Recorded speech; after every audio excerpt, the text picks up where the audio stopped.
Nella giornata di oggi avete raccolto un sacco di stimoli, di riflessioni, avete condiviso poi nel lavoro a gruppi anche un sacco di stimoli che sono stati dati.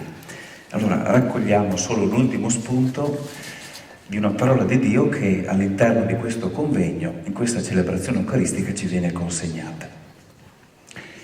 Sottolineo questo aspetto: tra voi non è così. Già, questa è l'espressione che Gesù dice ai discepoli, che gli fanno una richiesta un po' impertinente. Potremmo dire che oggi nel Vangelo Gesù ci propone un nuovo umanesimo. Tra voi non sia così, così come hanno chiesto Giacomo e Giovanni, che hanno domandato a Gesù di potersi sedere al suo fianco per condividerne il potere, il prestigio, la gloria. Non sapevano ancora come sarebbe andata a finire, ma presumevano una realizzazione di tipo politico. Sulle prime anche a noi viene da indignarci, come gli altri 10, giudicando come una bramosa pretesa di primeggiare la loro domanda. Ma in realtà, ben pensarci, anche noi talvolta aspiriamo alla riuscita, al successo, alla strada più facile per arrivare in alto, in un ambiente come quello in cui viviamo, in cui spesso conta chi si fa vedere e si primeggia per non essere sostituiti. E d'altronde diciamo anche noi che siamo tutta gente di chiesa, impegnata nell'ambito educativo, in un contesto anche della realtà salesiana, guai se non avessimo ambizioni. Lo stesso desiderio di santità che Don Bosco ci ha insegnato non è forse un puntare in alto, una realizzazione piena e felice della vita, da donne e uomini fioriti, fieri e liberi? Ma tra voi non è così, ci dice Gesù. E stando al testo, cosa cogliamo, Gesù, della tua intenzione per essere donne e uomini riusciti? Com'è questo umanesimo che tu ci proponi? Giacomo e Giovanni passano da mandati a raccomandati.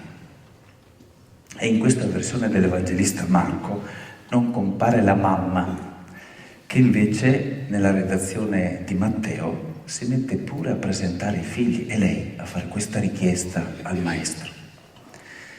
Allora la prima indicazione è il fatto di non passare a fianco, peggio davanti a Gesù, ma di rimanere discepoli, in ascolto della sua parola.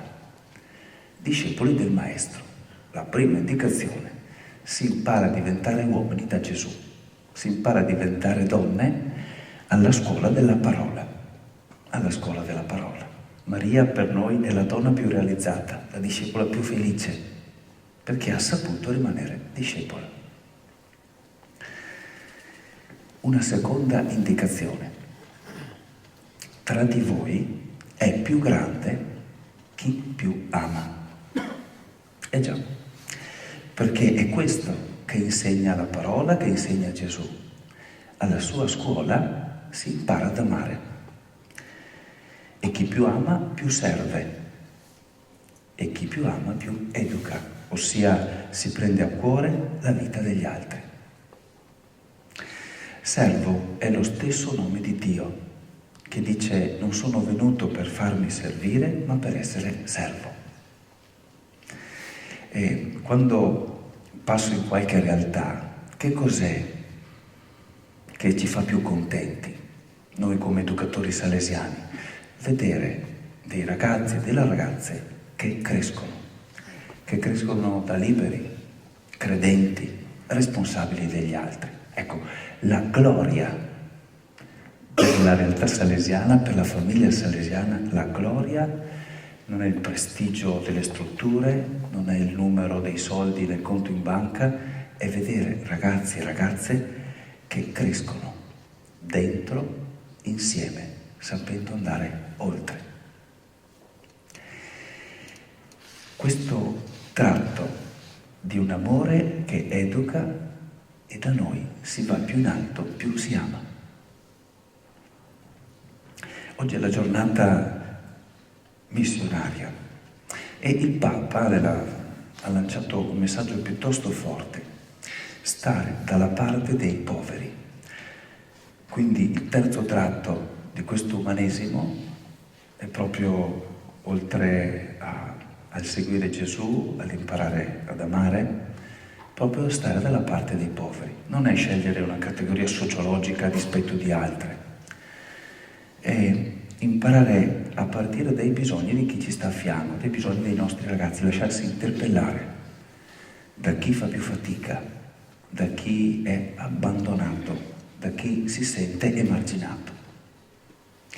È una provocazione che provoca le nostre comunità, i nostri progetti già fatti, ma che ci fa vedere in modo diverso. Cogliamo dalla parola, assieme ai tanti altri spunti di questo convegno, questo desiderio profondo che tra di noi sia così, ossia si viva una logica al seguito di Gesù, di amore dalla parte dei più poveri.